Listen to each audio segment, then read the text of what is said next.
Hey guys, welcome back to another episode. My name is Mommy, and this is my first impressions review of Gears 5. Gears 5 is going to be released on September 9th, 2019. However, if you purchase the Ultimate Edition, you can play it 4 days early on November 5th, starting at, I think, 9 p.m. Pacific Standard Time. I want to thank Microsoft for sending over a key my way. I was able to play it yesterday as I'm uploading this video. So we got a couple hours in, and I can't wait to talk about it. As always, if you like what I do and want to see more, please help out the channel by leaving a like, commenting, and of course subscribing. Also, make sure to stay until the end of the video.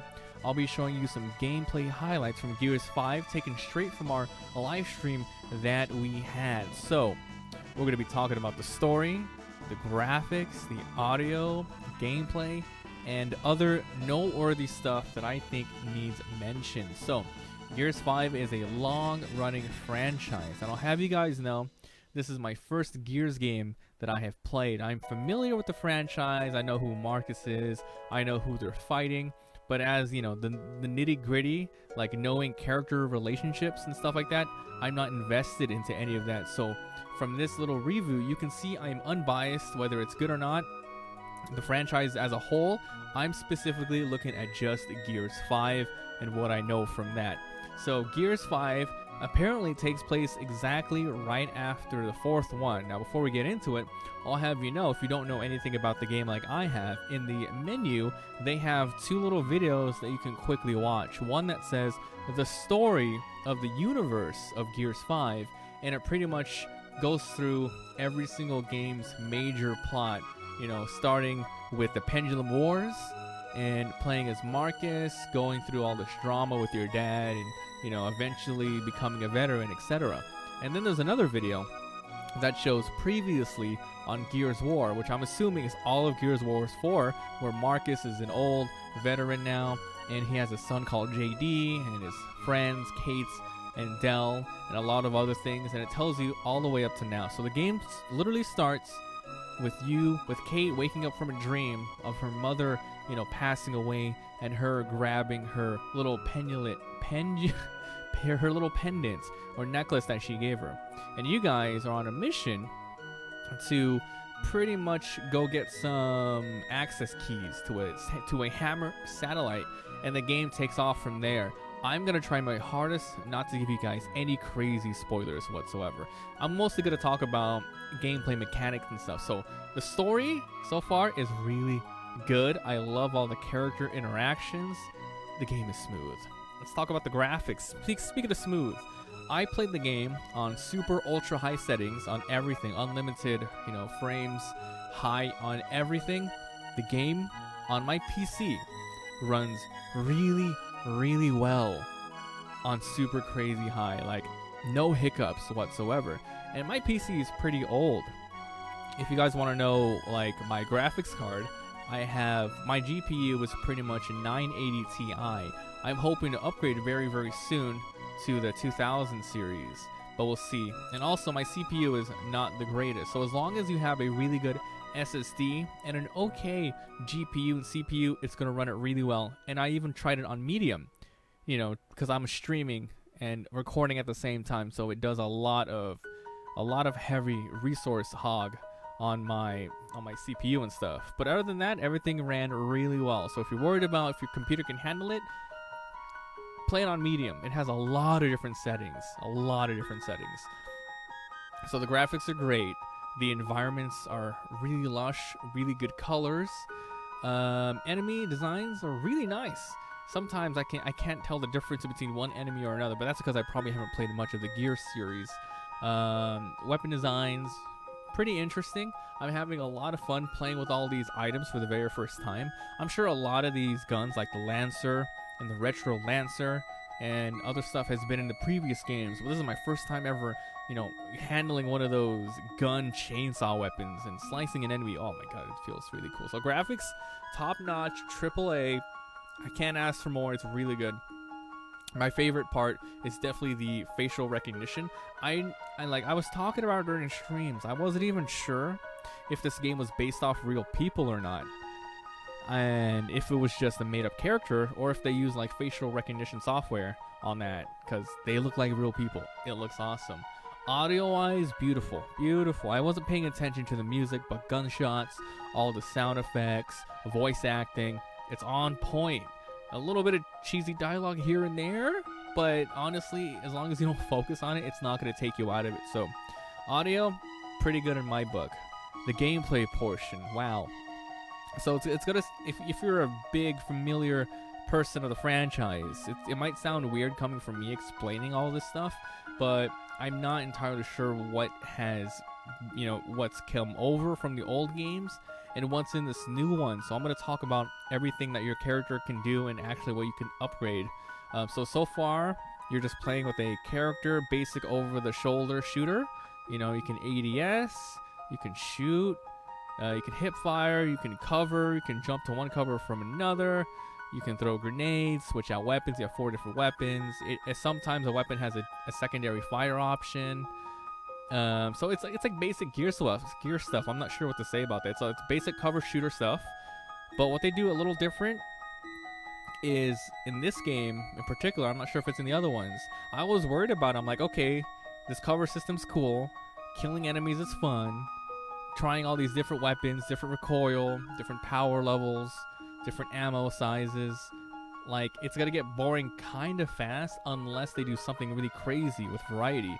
And luckily, there is a sort of player progression, which I was afraid of, and I'm glad they added.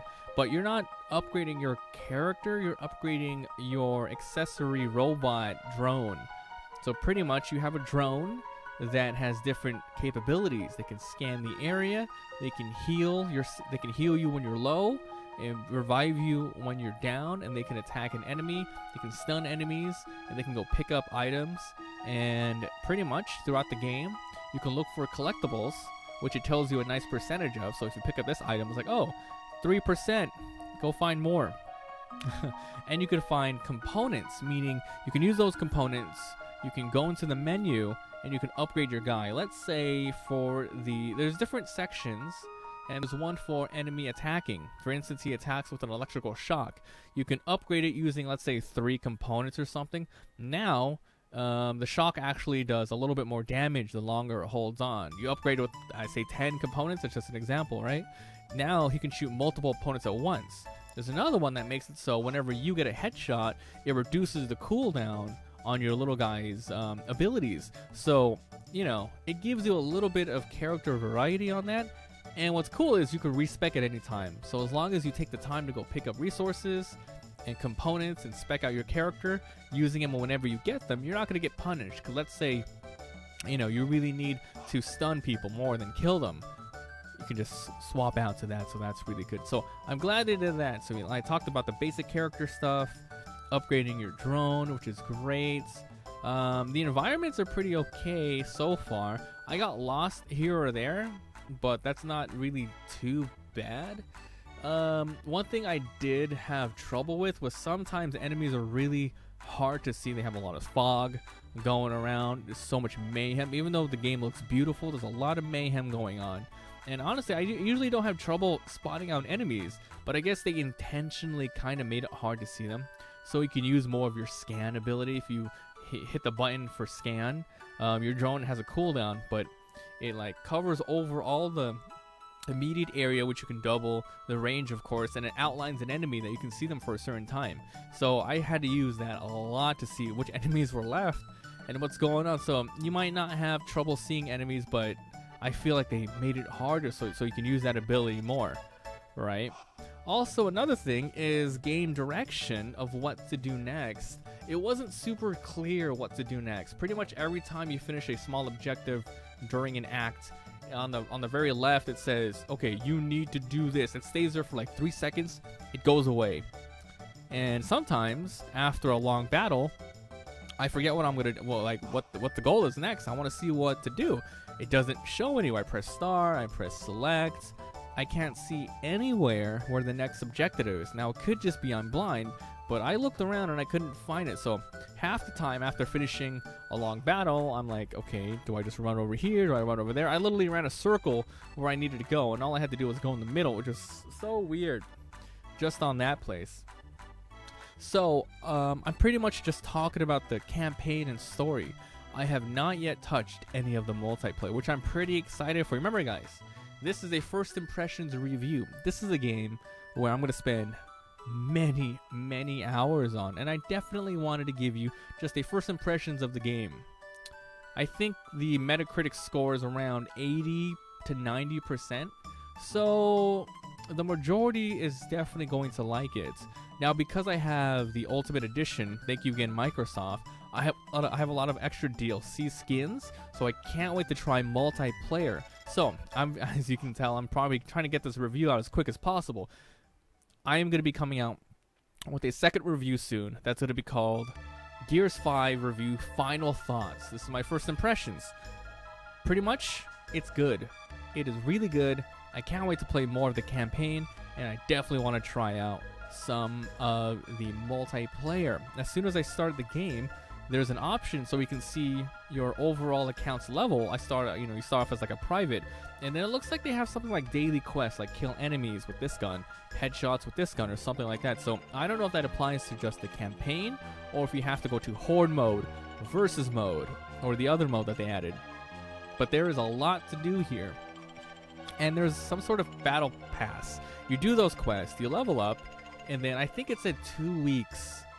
2 weeks to do the battle pass, and I didn't pay. You didn't pay for it. It came with the game, and I hope they do weekly ones rather than after a month or two you gotta buy a battle pass for another one. Because free to play games do that. Like Fortnite. Stupid Call of Duty does it too.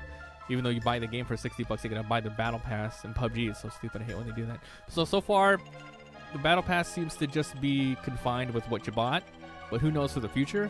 So it's going to be like weapon skins, enemy skins, etc. So it's going to be great.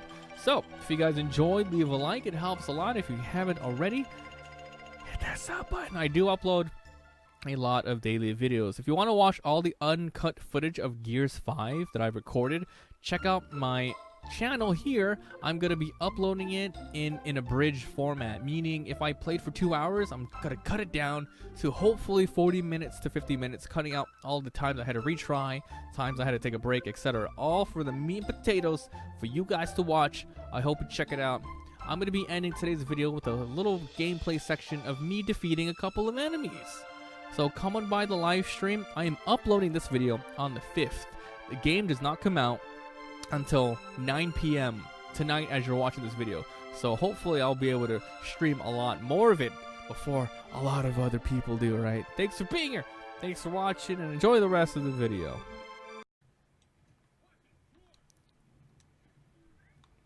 Kick his ass. Dead. That's a dead baboon. Oh man, this video game's making me violent. I feel like going out shooting things now. Damn, that kick. I don't know if this game has like active progression. Like, do you level up and stuff? Probably not, huh? It's probably the same gameplay the whole time, huh? If it is, without any regular progression, character-wise, I hope, it stays fresh. Holy shit! Granada! Is that his health? Alright. Shotgun time. What? I don't know what I just chose. DR1s?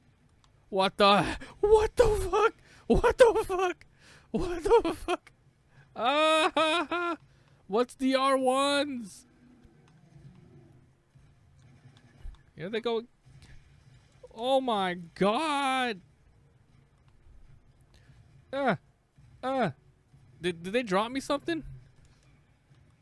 I have no idea if they dropped me goods. DR1s? Did you give me anything? Fuck you. I think, am I doing damage? Oh look, they're here. I hear it. I hear it. There they are. What are these? What are these? What the hell? Oh, they're just helpers. Damn. Nice. Yo, why don't these guys just come with us the whole time?